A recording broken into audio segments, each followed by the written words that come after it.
It is Saturday morning, and it is the last Saturday of the year, as New Year's is upon us, middle of next week.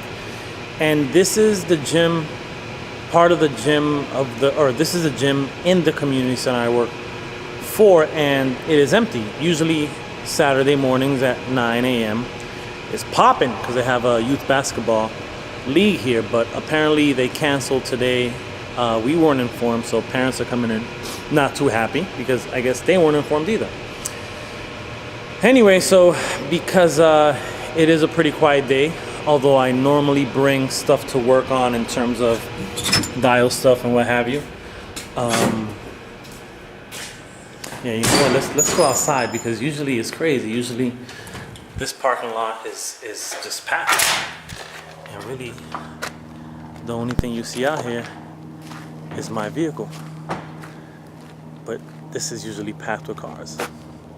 So this is in the West Roxbury area of the city of Boston. It is closer towards the suburbs, but officially still city of Boston, and that is the community center that I work for. So anyway, I usually bring some stuff to work on just because my job on Saturdays, more than anything, is just the front desk. So I usually sit here and greet people and answer phones and make sure people are signing in. But this also becomes my workspace for dial stuff and so forth. So this is the mailbox that I've been working on for the last couple of days. Actually for longer than that, but I've kind of just put it off. And what it was is I just had some extra pieces of foam on my desk and decided to put together a mailbox, and so that you can kind of see the slice there a little bit. That could have been a one-piecer, and if I would have done one piece there, you wouldn't have seen that line. And even I think if I would have,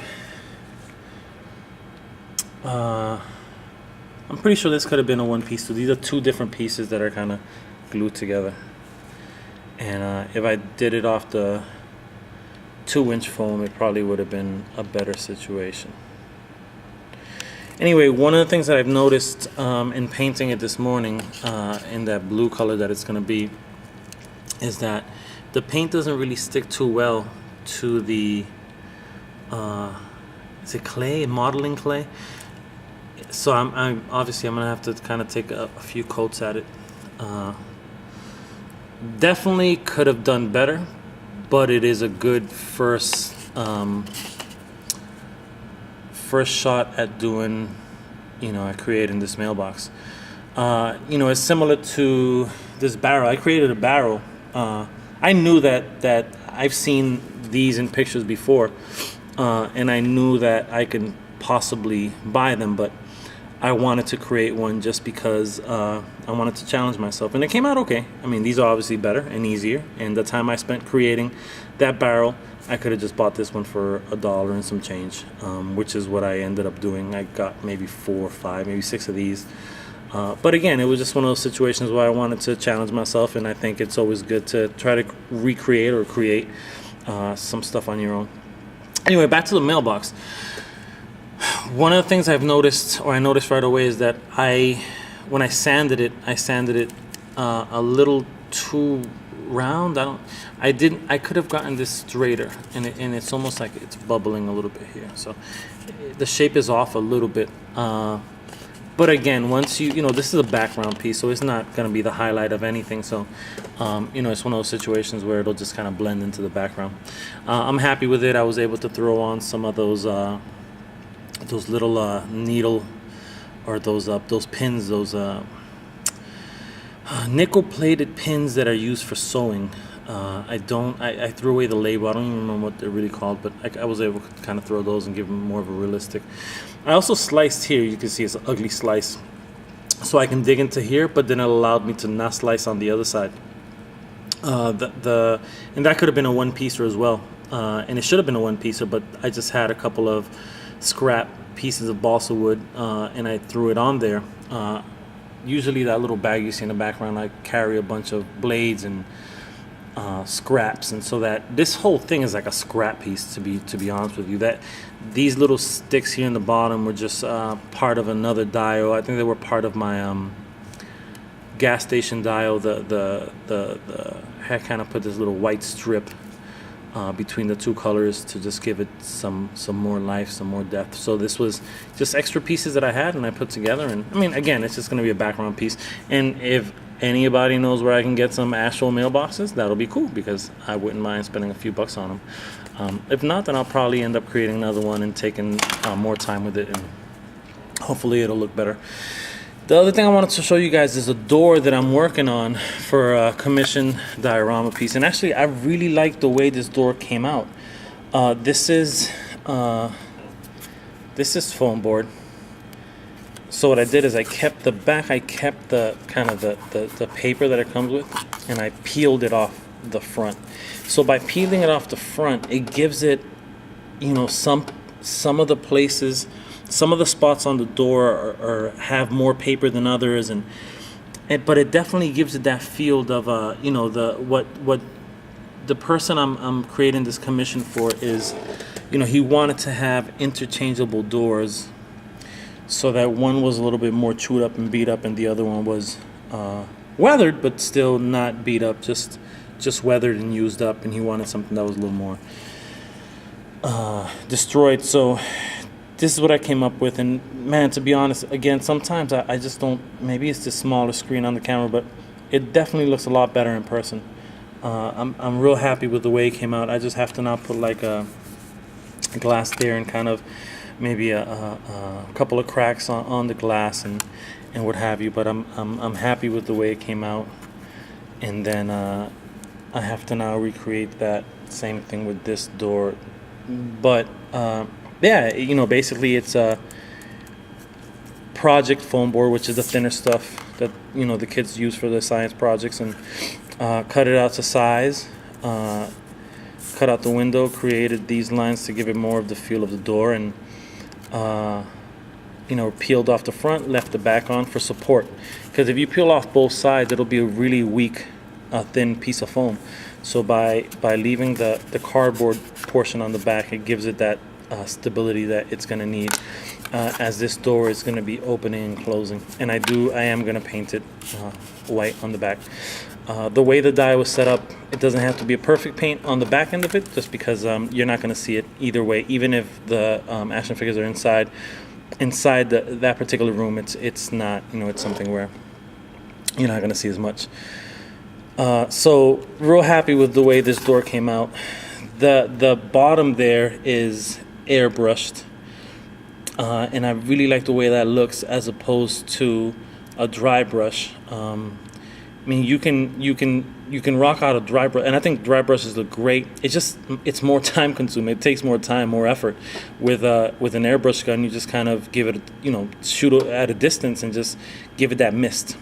So I definitely like the feel of that, and I'll definitely be using that more in my dioramas. You can kind of see it there, how it's, you know, it goes from dark and dirty to a little bit lighter, but still stays dirty. And I put a little more shading in the top and so forth.